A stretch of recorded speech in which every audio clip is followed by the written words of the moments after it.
El agua y los factores climáticos relacionados con ella son importantes consideraciones en la planificación y trazado de caminos. Los efectos de la construcción de un camino sobre el sistema de drenaje existente y sobre el peligro de la inundación potencial, así como el efecto de las inundaciones sobre el camino, deben ser evaluados en las etapas preliminares de planificación y proyecto. A menudo los factores hidráulicos están estrechamente relacionados a los aspectos ambientales, ecológicos y económicos del trazado de un nuevo camino, y deben hacerse prolijas evaluaciones en el proceso de planificación, requiriendo compromisos y una búsqueda de soluciones e itinerarios alternativos. Algunos problemas de drenaje, inundación y calidad del agua pueden ser fácilmente reconocidos y resueltos. Otros pueden requerir una extensa investigación antes de que pueda desarrollarse una adecuada y satisfactoria solución. Los especialistas experimentados en hidrología e hidráulica pueden contribuir sustancialmente en las fases de planificación y trazado de un proyecto vial mediante el reconocimiento de las secciones potencialmente problemáticas, haciendo las investigaciones necesarias y recomendando las soluciones prácticas. En la cátedra contamos con 2 apuntes confeccionados hace unos años atrás por el ingeniero Horacio Ocio. Uno se denomina drenaje y el otro alcantarillas, y también él preparó o resumió los gráficos desde el número 1 al número 20 que nos van a permitir resolver actividades prácticas de forma manual. Sistema de drenaje en obras viales. Resumiendo, el control de las aguas es una condición muy importante que deberá analizarse en el proyecto de una infraestructura vial. Definirá el éxito o el fracaso de la obra, y por esto último se dice habitualmente o con frecuencia que el agua es enemigo de los caminos. Todos los aspectos relacionados con el flujo del agua se engloban en el término drenaje. En alguna bibliografía lo pueden ver también como desagües. Tipos de flujo en caminos. Hay un primer flujo difuso sobre superficies de la obra básica, planos inclinados en carriles, banquinas, taludes, etc. Luego hay un flujo concentrado, escurrimiento superficial, transversal y longitudinal al eje del camino. Y finalmente otro flujo difuso en medios porosos, que sería el flujo subterráneo. Estos flujos se diferencian entre sí por la velocidad del agua, considerada directa o indirectamente como tiempo de permanencia. La velocidad del flujo en lámina libre está en el orden de 1 metro por segundo, mientras que la velocidad en medios porosos es de 1 metro por día. Los caminos rurales, al igual que las vías férreas, son obras de infraestructura que presentan como una de sus principales características un gran desarrollo lineal.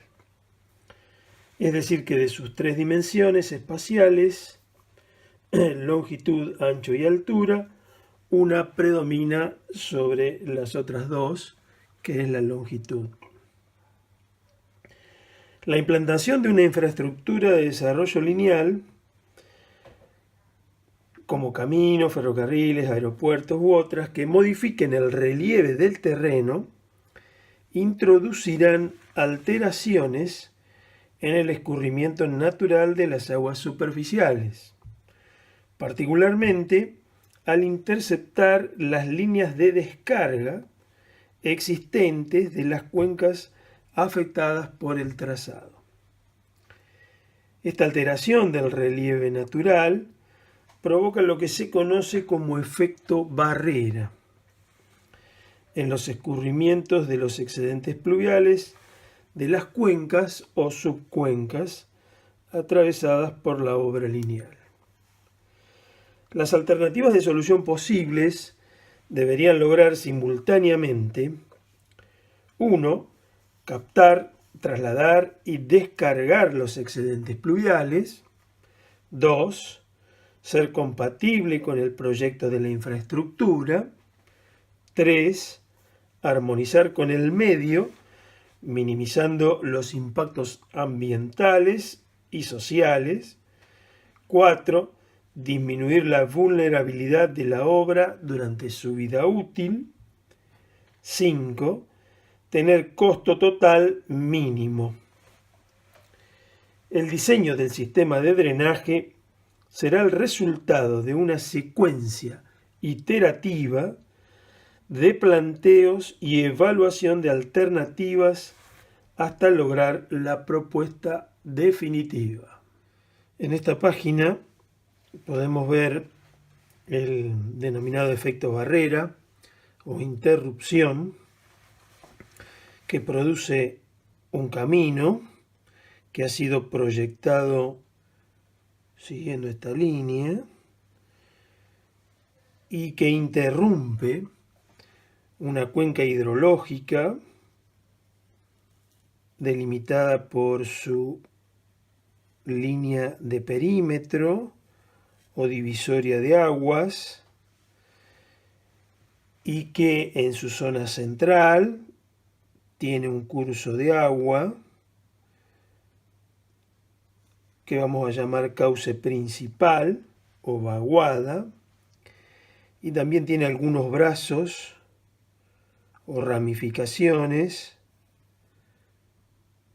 que aportan en distintos puntos,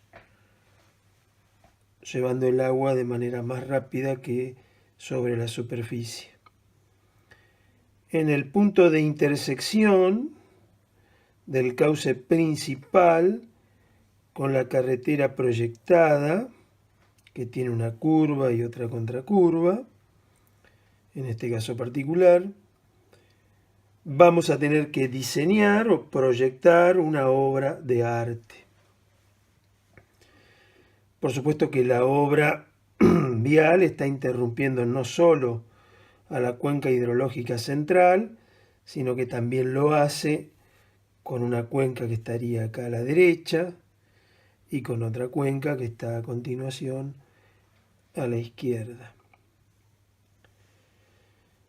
Las superficies de las cuencas se pueden dividir a partir de la aparición del proyecto en lo que vamos a llamar áreas de las cuencas, aguas arriba o aguas abajo.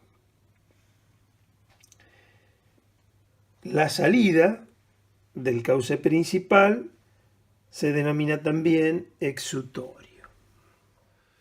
En hidrología es habitual dividir las cuencas en dos clases, unas que se denominan endorreicas, es decir, que no tienen salida, y otras que son exorreicas, como la que vimos en la página anterior, que sí van a tener una salida a una corriente principal, un río, un arroyo o el mar, en tanto que las endorreicas habitualmente tienen algún lago dentro de su perímetro o divisoria de aguas que recibe los cursos de agua.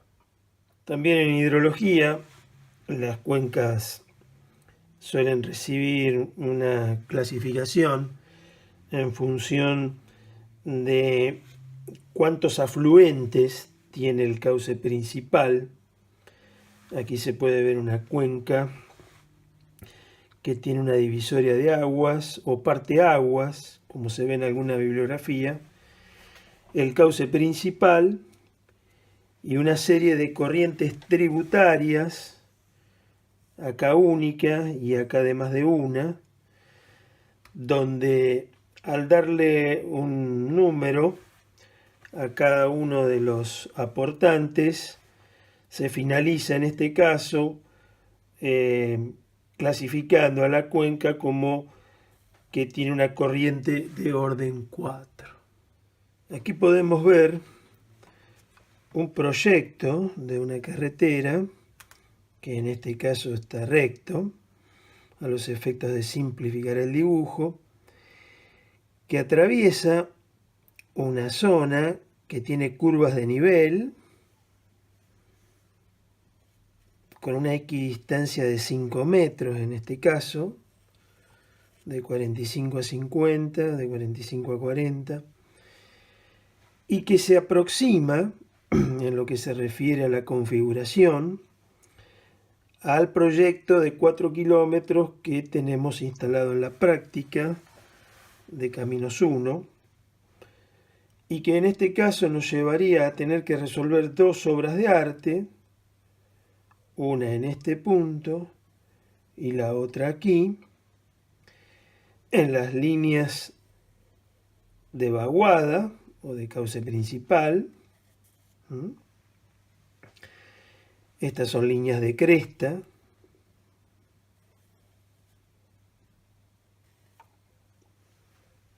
Y si hiciésemos un corte longitudinal por el eje del camino, en este caso dibujado en planta, veríamos la posibilidad de tener una rasante y las obras de arte que deberían de proyectarse ubicadas en el fondo de las líneas de los cursos de agua. Vale recordar aquí que las líneas de valle se determinan uniendo los puntos de máxima curvatura de las curvas de nivel, cuya convexidad se dirige hacia las curvas de cota mayor. En tanto que las líneas de cresta se determinan uniendo los puntos de máxima curvatura de las curvas de nivel, cuya convexidad se dirige hacia las curvas de cota menor. Vemos entonces en esta página que la presencia del camino modificará la dirección del escurrimiento primitivo, dado que, por tal motivo, los derrames de aguas superficiales son obligados a concentrarse en determinados puntos. Si el derrame que debe pasar por un punto, obra de arte, mediante es incorrectamente evaluado, es probable que la zona situada aguas arriba pueda quedar permanentemente bajo agua, pudiendo incluso llegar a sobrepasar la rasante del camino, con los inconvenientes y daños que se derivarían de tal situación. El agua que cae sobre una calzada escurre superficialmente sobre ella y como consecuencia de la pendiente del bombeo o del peralte fluye primero transversalmente. Cuando la carretera se desarrolla en terraplén o en desmonte, el agua proveniente del escurrimiento sobre la calzada, las banquinas y los taludes debe ser recogida en canales laterales. Son estas zanjas o cunetas excavadas las que permiten recolectar las aguas que caen sobre la calzada o evitar que lleguen a ella y luego derivarla longitudinalmente.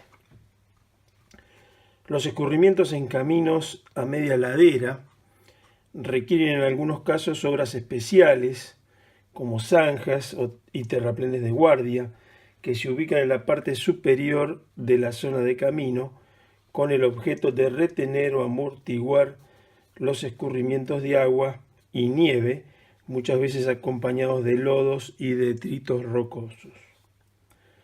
Una cuneta lateral se puede asimilar a un canal abierto y este se define como un conducto por el que circula agua con una superficie libre. El agua afecta la capacidad portante de los suelos, sobre todo en caminos no pavimentados, y en el caso de los pavimentados, como vemos en esta página, también la puede afectar, ya sea superficialmente por infiltraciones o bien subterráneamente por ascenso capilar y afectando la subrasante o plano de apoyo de la estructura vial. Esa capacidad portante de los suelos se ve afectada tanto por variaciones volumétricas que pueden ser positivas como hinchamientos o bien negativas como son el caso de las consolidaciones. Continuando con los problemas ocasionados por el agua en las obras viales, tenemos en tercer lugar lo que se conoce como acción del congelamiento, ya sea por la cantidad de agua que se acumule en los poros, ya sea por la temperatura de congelamiento que se alcance en la zona, o ya sea por encontrarnos con suelos susceptibles a congelarse. En cuarto lugar, el agua en la superficie del pavimento, ya sean ellos rurales o urbanos, van a afectar la adherencia neumático-calzada, pudiendo llegar a provocar situaciones de hidroplaneo, en las que la fricción se anula, y en el caso de pavimentos urbanos, los conocidos desbordes y o retenciones que ocurren en los lados laterales del pavimento. Las cunetas en pavimentos urbanos deben de escurrir alguna longitud a cielo abierto y luego ingresar en las redes pluviales. En quinto lugar tenemos el tema conocido como ahuellamiento, que ocurre en los pavimentos flexibles.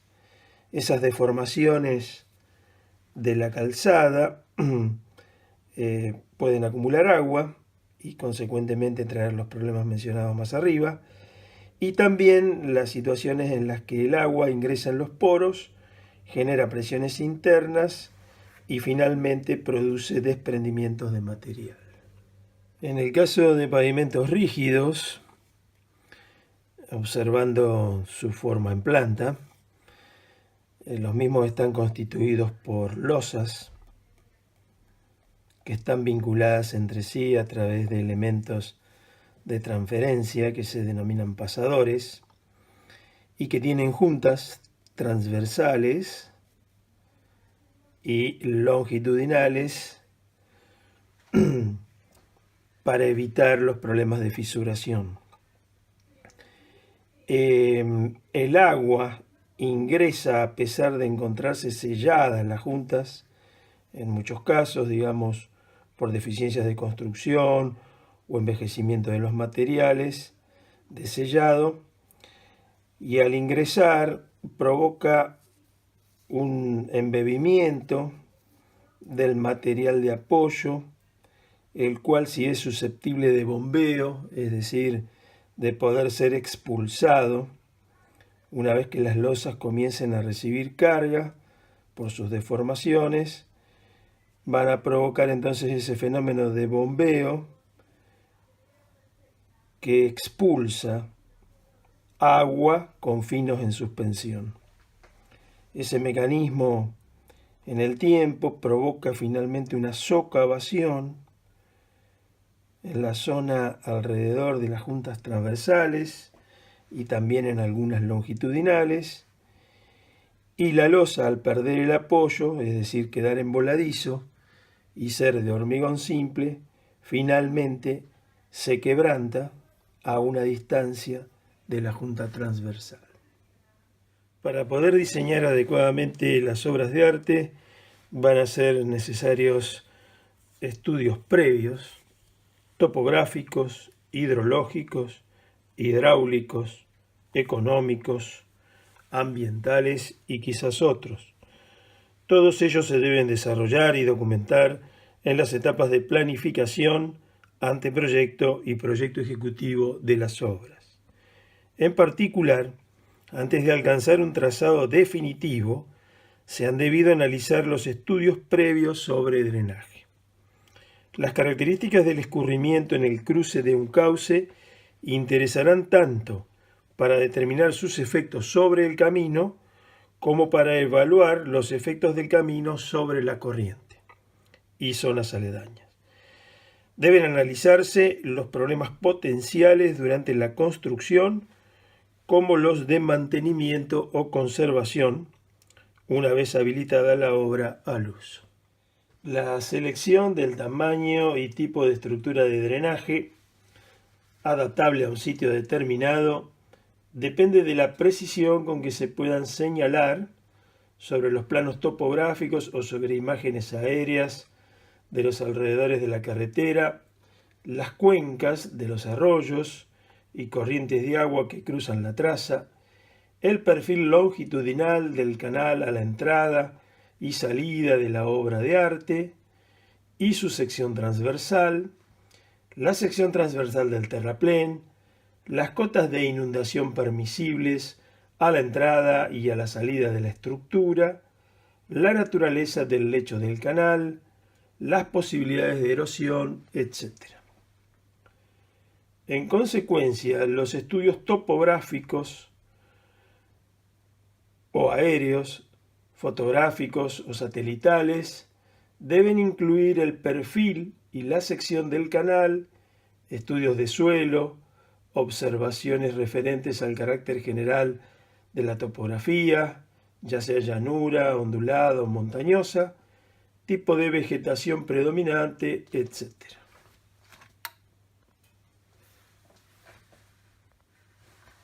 El objetivo de los estudios hidrológicos es determinar el gasto o caudal que debe evacuar cada elemento del desagüe superficial, ya sea longitudinal o transversal al camino. Este gasto se debe establecer para cada una de las cuencas cruzadas por la traza, así como para cada uno de los recintos hidrológicos que vierten al sistema de desagüe longitudinal. Para esta determinación se puede partir de datos de precipitaciones, cuencas pequeñas y medianas, o de gastos aforados en el cauce principal para cuencas grandes. En lo referente a los cálculos hidráulicos, no es posible limitarse a las dimensiones y a la forma del propio elemento de desagüe, sino que será necesario disponer de datos aguas arriba y aguas abajo de él, con el fin de establecer el funcionamiento del conjunto formado por el sistema de desagüe, y en su caso, el cauce al que se vierte.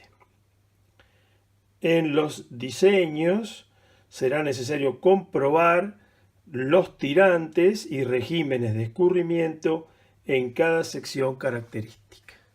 En esta gráfica hemos representado distintos costos, el de construcción, el del riesgo asociado y el costo total. Y en una obra vial o ferroviaria u otra similar existirán numerosas obras de arte y por lo tanto cada obra a diseñar tendrá asociado un costo. Y el mismo debe resultar el más bajo posible. Los costos de construcción variarán en distintas regiones del país, dependiendo de las condiciones del suelo, la topografía, el clima, la eficiencia, escala de salarios y metodologías de construcción.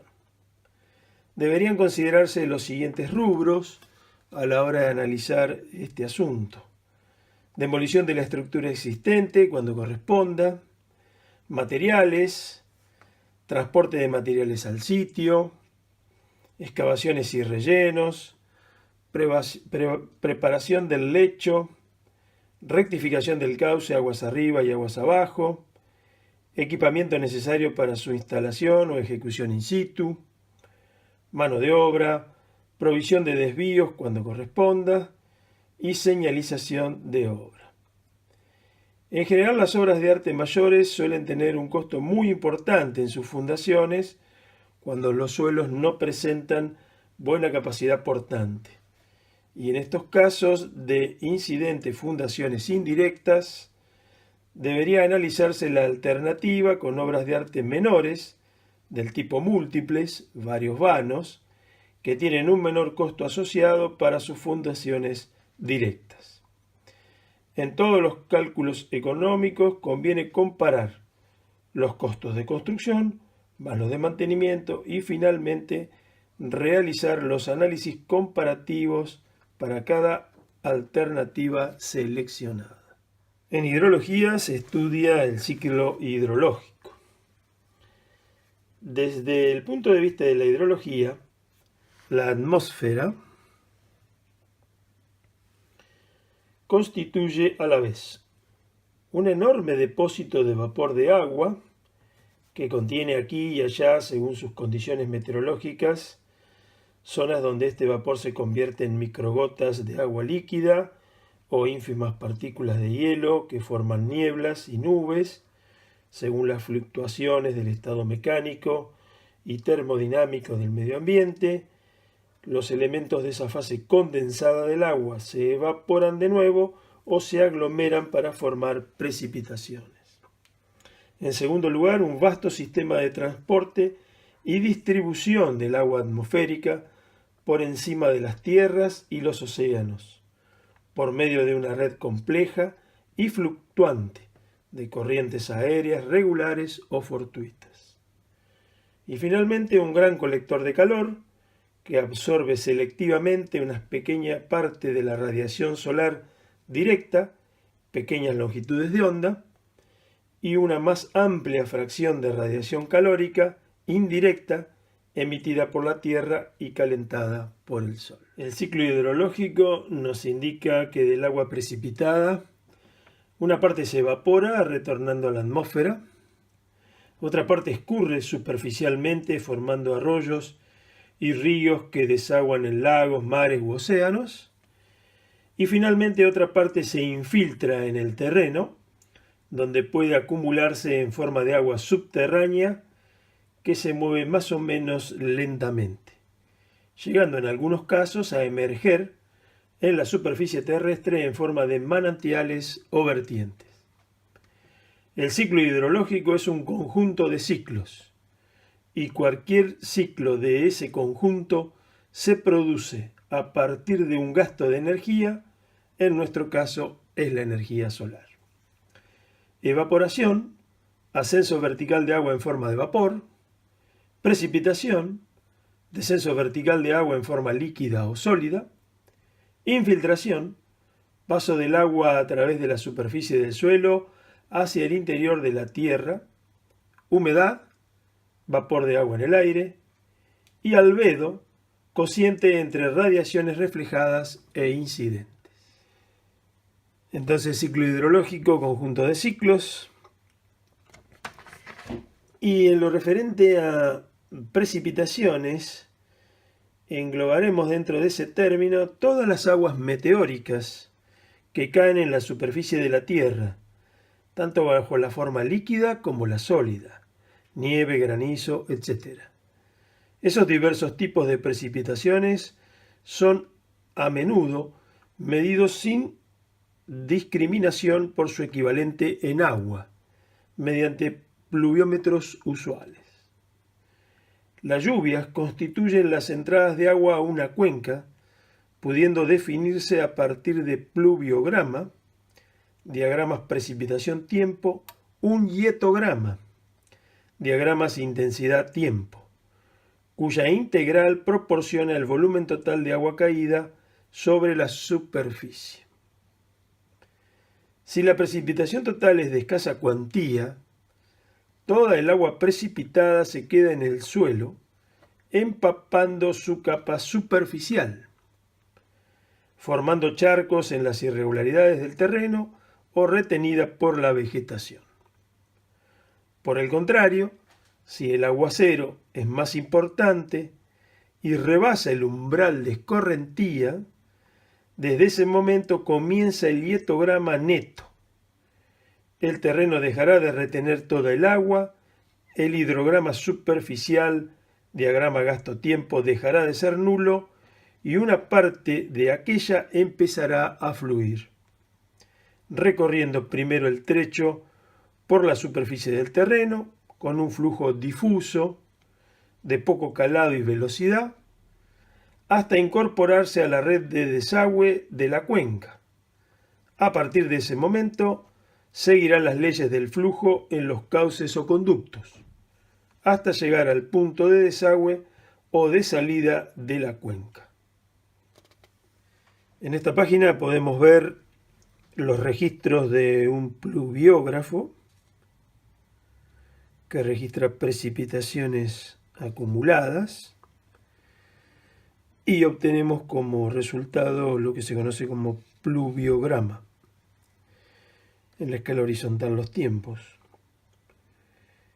Y a partir del pluviograma podemos construir lo que se conoce como hietograma, que van a ser las intensidades en milímetros por hora para cada una de las precipitaciones acumuladas que se encuentran aquí. Se obtienen las parciales y las parciales por unidad de tiempo dan el hietograma. Decíamos que el ciclo hidrológico se puede dividir en varios ciclos. Nos interesa los ciclos de escorrentía. Ellos pueden ser superficiales o subsuperficial. Y la escorrentía superficial es el comprendido entre el instante en que la lluvia alcanza la superficie y el instante en el que el agua de escurrimiento pasa por un punto determinado del cauce. Los factores que van a influir son climáticos o meteorológicos, la precipitación, la orografía, la evaporación, la transpiración, y fisiográficos, que son las características de la cuenca, interceptación, suelo, presencia de agua, drenaje artificial y características del cauce principal. Para determinar la precipitación media sobre un área, se trabaja con la siguiente hipótesis. La precipitación puntual, observada, registrada en una estación, es representativa de la que cae en una zona más o menos extensa, según densidad de pluviómetros o pluviógrafos. Intensidad es altura de lluvia caída en la unidad de tiempo, en general milímetros por hora. Decrece cuanto mayor es el área abarcada por el aguacero, decrece cuanto mayor es la duración y decrece cuanto mayor es la frecuencia con que se presenta la lluvia. Existen básicamente tres métodos para obtener precipitación media: el conocido como media aritmética, el de los polígonos de Thyssen y el de las isohietas. Aquí tenemos una cuenca. Habíamos dicho que esta línea perimetral se llama divisoria de aguas o parteaguas. Y las cruces son puntos donde se han registrado precipitaciones. Vamos a denominarlos como estaciones pluviométricas. La forma en la que se divide la superficie de la cuenca va a depender del área de influencia de cada uno de los pluviógrafos instalados. Los polígonos de Thyssen, que son los que están dibujados aquí, se van a trazar de manera tal de que cada lado del polígono sea perpendicular a la línea de unión entre dos estaciones. En tanto que las isoietas, que son líneas de igual precipitación, similares a las curvas de nivel en topografía, van a estar trazadas por interpolación entre los registros que se tengan para esta estación y esta, o entre esta y esta, o entre esta y esta, y así sucesivamente. En tanto que el método de la media aritmética es simplemente sumar cada valor registrado en una estación meteorológica y dividirlo por la cantidad total.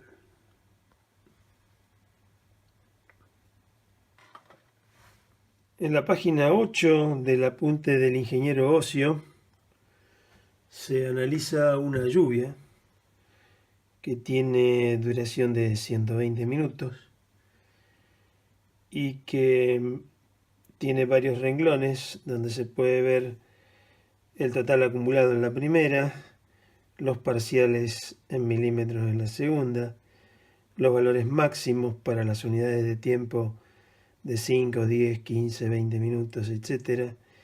Y finalmente la intensidad en milímetros por hora. Si uno lo ordena de esta manera, se puede ver que los parciales son simplemente la cuenta de restar el valor de 10 minutos al de 5 para obtener el parcial de 5 a 10 minutos, el de 15 hacer lo mismo respecto del anterior para obtener este parcial, y así sucesivamente se completa el segundo renglón. El tercer renglón busca los valores más importantes. El de 10 milímetros, por ejemplo, está aquí. Lo va a colocar en primer orden. Luego al de 10 le va a acumular un valor de 5 milímetros, 2, que está aquí. Y va a obtener 15.2 y así sucesivamente, hasta alcanzar 42 milímetros en 120 minutos. Y luego lo que hace es que una lluvia de 5 minutos de duración tiene una intensidad de 120 milímetros por hora, en tanto que una de 15,2 tiene 91,2, la siguiente 77,6, 63,9, etc.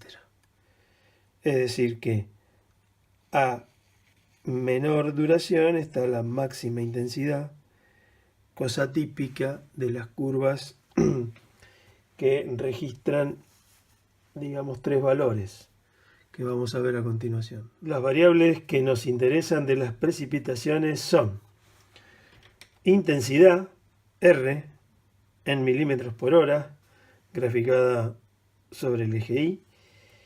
Es la cantidad de lluvia caída durante un intervalo de tiempo considerado. Recurrencia o periodo de retorno, T sub R, es el parámetro que evalúa la probabilidad de ocurrencia de un determinado fenómeno. Es la inversa de la frecuencia y se define como el intervalo medio de tiempo entre dos lluvias que igualan o superan una lluvia considerada. Y finalmente la duración, D, colocada sobre el eje X, es el intervalo de tiempo en el cual se produce la máxima intensidad media. Nos interesará efectuar una valoración estadística de las precipitaciones registradas en una serie prolongada. con el objeto de determinar las relaciones existentes entre las tres variables mencionadas, intensidad, duración y tiempo de retorno, que rigen el fenómeno. Estas curvas se obtienen por métodos de regresión que van a tratar de ajustarse lo mejor posible a los valores individuales. Efectuado el estudio estadístico de la primera lluvia y aplicando mínimos cuadrados, el ingeniero Ocio en su apunte de página 8 alcanza a determinar que la ecuación de la intensidad de lluvia en función de la duración es igual a 363,13 dividido d a la 0,582 como exponente. El tiempo de retorno o recurrencia será determinado una vez que se conozcan la serie de lluvias que se van a analizar. En la página 10 del apunte podemos ver un cuadro donde se han ordenado los registros de las máximas precipitaciones para un lapso de 16 años. Y se las ha ubicado a cada una de las lluvias en orden decreciente. La que tiene el número 1 es la que registra la máxima precipitación para cada uno de los intervalos. En particular, la que se analizó anteriormente toma aquí el número de orden número 14 y tiene sus valores, como habíamos visto en el cuadro anterior, 120 milímetros por hora, 91,2 milímetros por hora y así sucesivamente. Para calcular la recurrencia de cada una de ellas, el ingeniero Ocio utiliza la fórmula de Weibull, que dice que el tiempo de retorno es igual a n más 1 dividido m, donde n es el número de registros, en este caso 16, y m es el número de orden de cada una de las lluvias que se quiera calcular. Finalmente, aplicando otra vez mínimos cuadrados, se arriba a la ecuación que permite tener la familia de curvas con sus tiempos de retorno y sus duraciones variables, y que en este caso, para el ejemplo del apunte, dio que la intensidad es igual a 298,13 por el periodo de retorno elevado a la 0,1458 dividido por d a la 0,5259. Es decir, que si uno quisiera conocer la intensidad de una precipitación para una duración y un periodo de retorno cualquiera, la misma se obtendría aplicando la ecuación que se determinó por mínimos cuadrados. Al diseñar una estructura de drenaje, uno de los primeros pasos a dar consiste en estimar el volumen de agua que llegará a ella en determinado instante. Dicho volumen de agua se llama descarga de diseño, o caudal, o gasto, y su determinación debe realizarse con el mayor grado de precisión posible, a fin de poder fijar económicamente el tamaño de la estructura requerida y disponer del agua de escurrimiento sin que ocurran daños a la carretera. Numerosos y diferentes métodos se han utilizado para determinar la descarga de diseño. Y antes de mencionarlos, vale la pena destacar el siguiente punto que es de mucha utilidad y que dice que el estudio e investigación de las obras de arte existentes ubicadas en la cuenca, aguas arriba o aguas abajo de la obra a proyectar, es una información muy relevante y de suma utilidad para evaluar las dimensiones de la nueva obra. Esas dimensiones pueden ser utilizadas para un predimensionado y verificación de los caudales a evacuar.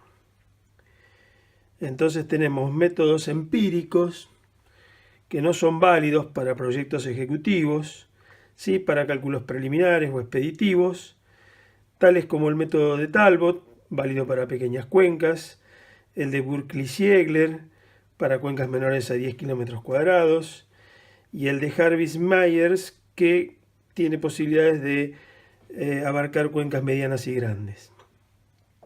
De los no empíricos o racionales, podríamos llamar, tenemos el estudio estadístico de aforos, datos de crecidas históricas aforadas, datos de desagüe en aliviadores o vertederos de presas, el método racional, que es muy utilizado en desagües urbanos, el método de las isócronas, que es el racional con subcuencas, el del hidrograma unitario, desarrollado por el ingeniero Sherman en Estados Unidos, y el racional generalizado, desarrollado por el ingeniero Rule de la Dirección Nacional de Vialidad, y es el que vamos a utilizar en la cátedra. Los tres primeros no empíricos no tienen en cuenta directamente la cuenca ni la lluvia caída. Miden alturas, niveles de agua, y velocidades en secciones transversales del cauce, de dimensiones conocidas, que están instalados en estaciones limnimétricas. Los siguientes se llaman hidrometeorológicos y necesitan conocer la cuenca, su superficie, pendientes, vegetación, etc., y tener suficientes registros de precipitaciones, obtenidos de una red pluviométrica con registros históricos. Las fórmulas para estimación de caudales de los métodos empíricos son las siguientes. La de Talbot plantea que la sección transversal libre para una obra de arte es igual a una constante 0,183 multiplicada por C y multiplicada por M a la 3/4, donde C es un factor según la topografía del terreno y M la superficie de la cuenca drenada en hectáreas. La de Burkli-Siegler plantea que Q es igual a una constante 0,022 por M por E por R y por I dividido M a 1/4, donde Q es el caudal o gasto o derrame en metros cúbicos por segundo, E un coeficiente de escorrentía, R la precipitación máxima en milímetros por hora y la pendiente media. Y Jarvis-Myers establece que Q es igual a una constante 1,76 por P y por M a la 1/2, donde P es un coeficiente según ubicación geográfica y M otra vez la superficie de la cuenca drenada. En esta página podemos ver un hidrograma anual. Un hidrograma es un gráfico de nivel o caudal en función del tiempo. Se pueden emplear múltiples métodos de trazado según el fin del diagrama. Para indicar la escorrentía total de una estación se emplean las medidas mensuales y anuales o el caudal total. Aquí podemos ver un hidrograma aislado, es decir, el que corresponde a una tormenta individual, y tiene, como sabemos, dos partes, una que se denomina escurrimiento base y la otra que es el escurrimiento directo y directamente asociada a la tormenta que estamos estudiando. Tiene una rama ascendente y una curva de recesión o descendente. La medida que hay desde que inicia la rama ascendente hasta que finaliza la de recesión se conoce como tiempo base. Y la medida que hay desde el inicio al pico es tiempo pico. El método del hidrograma unitario,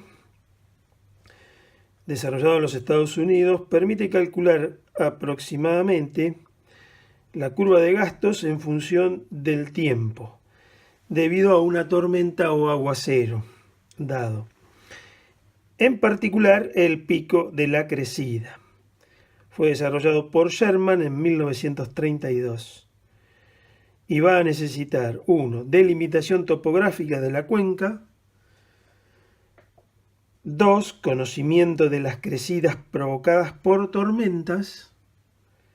Y 3, estadísticas de lluvias obtenida a través de una red de pluviómetros o pluviógrafos. Ahora nos interesa mencionar el tiempo de concentración de una cuenca. Es el tiempo que necesita una gota de agua para llegar desde el punto más alejado de la cuenca, en términos de tiempo, al punto de control o de salida. En otras palabras, es el lapso necesario para que todos los puntos de la cuenca contribuyan al derrame en el punto de descarga.